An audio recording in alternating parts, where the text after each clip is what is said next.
5.5, we're going to apply the remainder and factor theorems. If you remember synthetic substitution from a while back, it's coming into play again today. But first, let's remind ourselves how long division worked back in elementary school.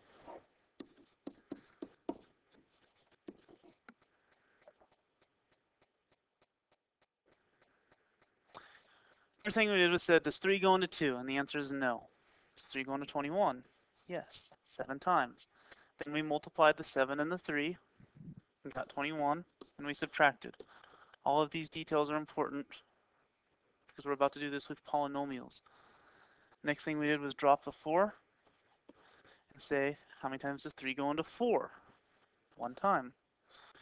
1 times 3 is 3, subtract, and we get 0. No, we get 1. Drop the 7. Then we said, how many times does 3 go into 17? 5 times. Subtract. We get 2. Drop the 9. How many times does 3 go into 29? 9. Subtract.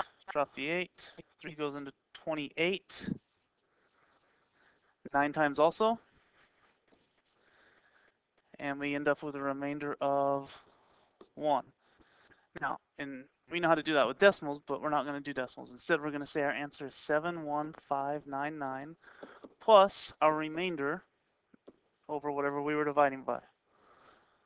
If you remember how to do that, you should be fine on today's division type problems, which is really, I think, the only new thing we're going to learn how to do. So let's use some long division. We're dividing a big polynomial by another polynomial. So just like with numbers, we're going to put the big polynomial on the outside, or the second polynomial on the outside.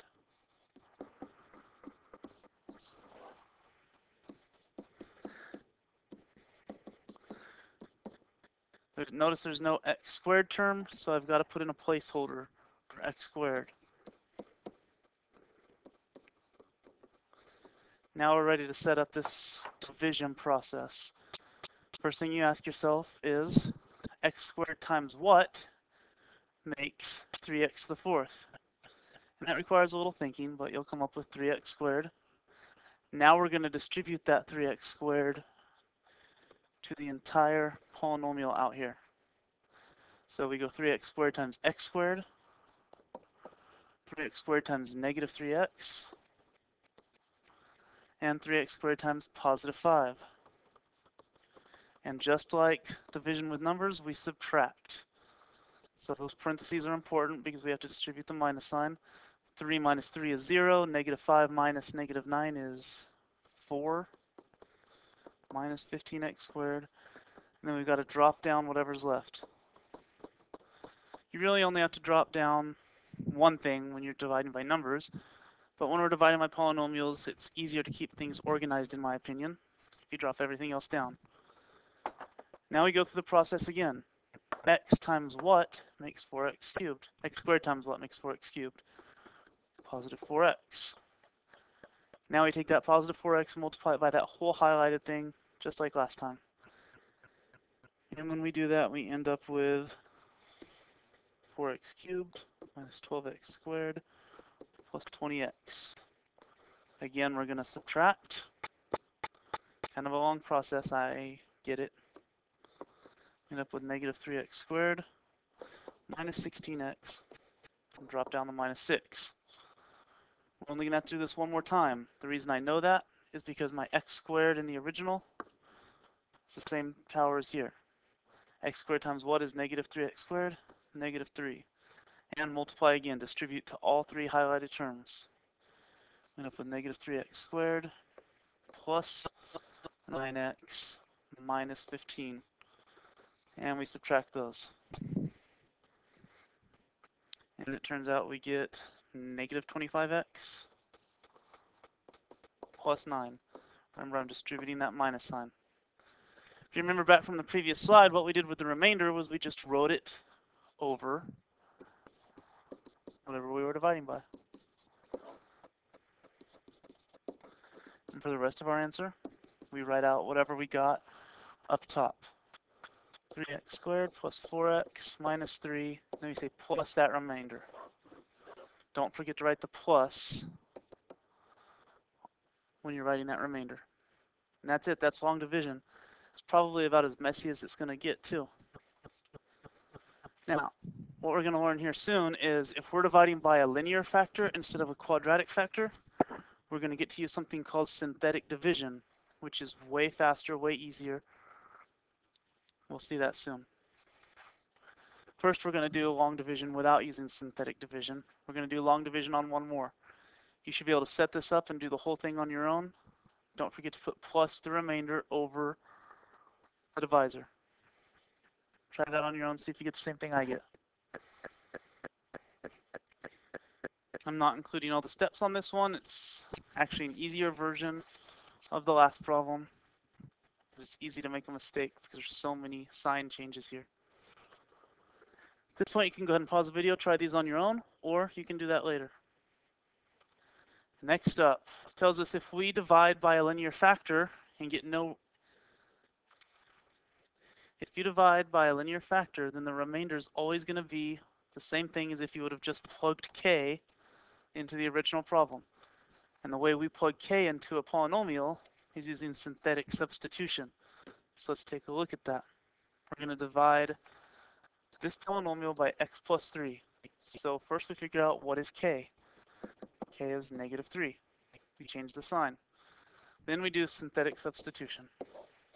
This is really called synthetic division because we're dividing by a linear factor. If you don't remember how to do synthetic substitution, go back a couple lessons and review that. See if you get the same thing I do. What this synthetic substitution actually does is gives us our answer that we would have gotten from long division. Our original problem was 2x cubed. We were dividing by x. So that means our answer should start with an x squared term. And that x squared term would be straight from the 2. 2x squared minus 5x plus 7 plus our remainder, which was negative 16 over whatever we were originally dividing by. 2x cubed plus x squared minus 8x plus 5. So synthetic division is way easier, way less chance for making a mistake than long division. The trick, though, is you can only use it when you're dividing by a linear factor like x plus 3. So let's move on. Next, we find out that if the remainder is 0 when you use synthetic division, or any other kind of division, if that remainder is 0, then you just found a factor. So far, no problem we've looked at had a remainder of 0. That's about to change. Next lesson, our goal is going to be finding those factors that give us 0. But we're told negative 2 is a 0 because x plus 2 is a factor. K equals negative 2. So go ahead and set up the synthetic division and come up with your first factor on your own. See if you could do that. If you did not get 0 as a remainder, that should be a huge red flag because we were told that x plus 2 is a factor. That means we have to get a remainder of 0. And now we can write out our factor. It was 3x squared minus 10x minus 8. And we really factored out the x plus 2 just then. Notice with what's left, we can now factor using Clinton magic or whatever factoring method you prefer. But we've got to go ahead and finish that. Use whatever method works for you. Try that on your own. See if you get the same thing I do. Just to give a sneak peek of where we're going with this, eventually we're going to say find the zeros, which means we'll take that whole thing and set it equal to 0 and get our 3 answers. At this point, you can pause the video and try these on your own, or you can do that later. Standardized test practice. We're told one of the zeros. We don't change a sign this time. K is equal to 3. We're not given a factor. If we're given a factor, we change a sign. We're just given a 0, so we can use synthetic substitution, and we better get 0 for our result, then we can finish factoring completely. By the way, if you look at that and think that you should try factoring by grouping, that's totally valid. Just turns out that you'll get stuck and factoring by grouping won't work. So we have to use this 0 that we were given and then keep going from there. Go ahead and pause the video and try factoring this completely, very similar to the last problem. Again, we're trying to find zeros, so we have to keep factoring if we can. And it turns out this factors pretty nicely. Don't forget our x plus 3. So we got 3 zeros. -5, +4, and -3. So we look for the one that matches up. Looks like A is the only one that matches up. So that's it. Since this is multiple choice, you could have also kind of cheated the system to get your other answer. You could have just plugged in A, B, C, and D using synthetic division and seen which one works. Next up, go ahead and pause the video and try to set up an equation for this guy.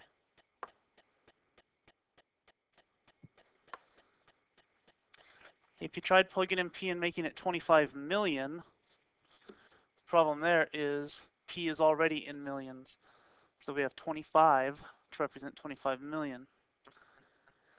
And we now know that we want to make the same profit as if we were to plug in, make 1 million shoes. So let's see what that's going to mean we're going to do. First, if you think we should set this equal to 0, good idea.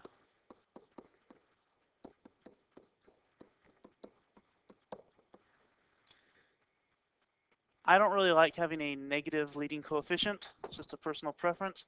So I'd probably rewrite the whole equation like so, dividing through by -1. And we're going to try to factor this. We don't know any techniques for factoring this. It's only got 3 terms, and one of them is a cube. It's not a sum or difference of cubes. What we do know, however, is if we plug in 1, we had better get 0. Because if we plug 1 into this, that's how we get the 25. So let's see if that works. Plug in our numbers. Don't forget your placeholder for x squared. And see if we get 0. And I'm pretty sure we do.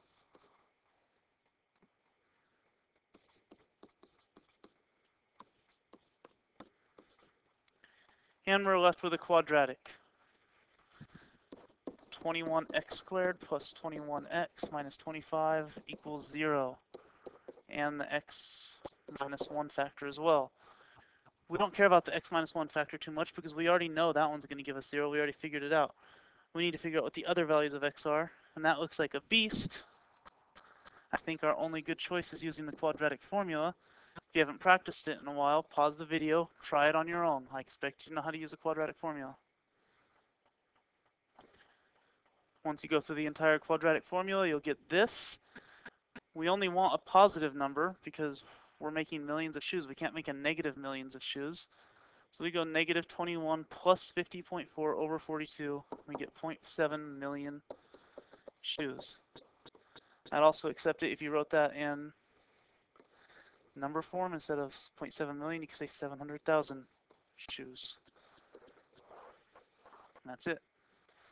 At this point, you can pause the video and try these on your own, or you can do that later. And that's it for another slightly long video.